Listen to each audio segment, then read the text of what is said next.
The Fountain, Day 170, Tent Posts.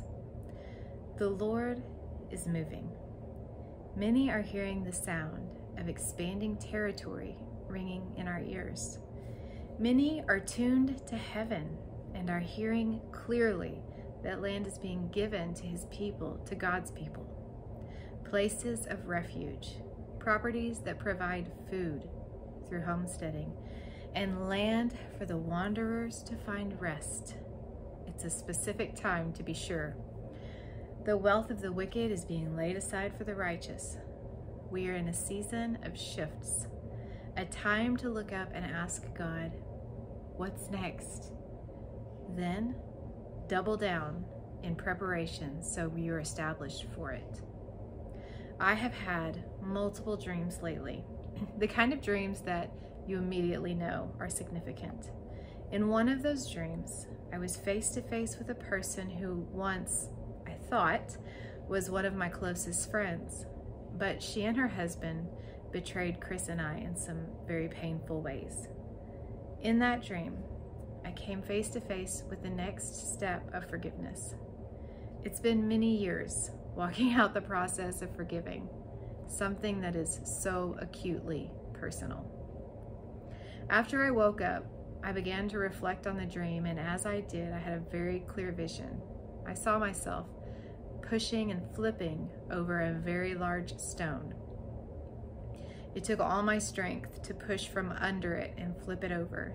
And then I heard simultaneously, expanding your tent posts, and the boundary lines are expanding.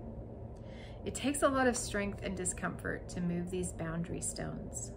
It's not been pleasant to pursue forgiveness, even in my dreams. It's not easy to wake up from those dreams and instead of simply dismissing them, asking God to show me myself. Ask him to grow me. In this season, I'm surrendering to growth and intentionally investigating myself to see where I have need of maturity. This is not easy. It is not easy. To get where we want to go, though, we will inevitably face pain. There will be times when we face the ugliness inside ourselves if we plan to grow. Are you brave enough? Are you willing? It is so worthwhile. God is on the other side of shame.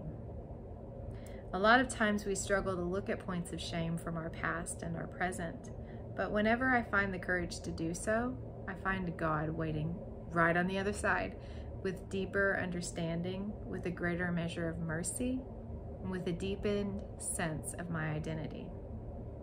He holds my identity. No man defines me. He alone tells me who I am. So if I've gone astray and allowed someone's opinion of me to speak louder than his, then I always end up with more shame. And shame is not from God. It's a trap of the enemy, a setup to go off course with our destiny in Christ. Shame is our enemy. Remember that the next time it lurks up behind you. Call it out and command it to leave. Then ask God for his viewpoint. He is always near, and he cares for you.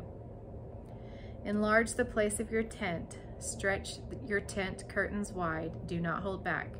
Lengthen your cords. Strengthen your stakes. For you will spread out to the right and to the left. Your descendants will dispossess nations and settle in their desolate cities. Isaiah 54, verses 2 and 3. Jabez cried out to the God of Israel, "Oh, that you would bless me and enlarge my territory. Let your hand be with me and keep me from harm so that I will be free from pain." And God granted his request. 1 Chronicles 4, verse 10.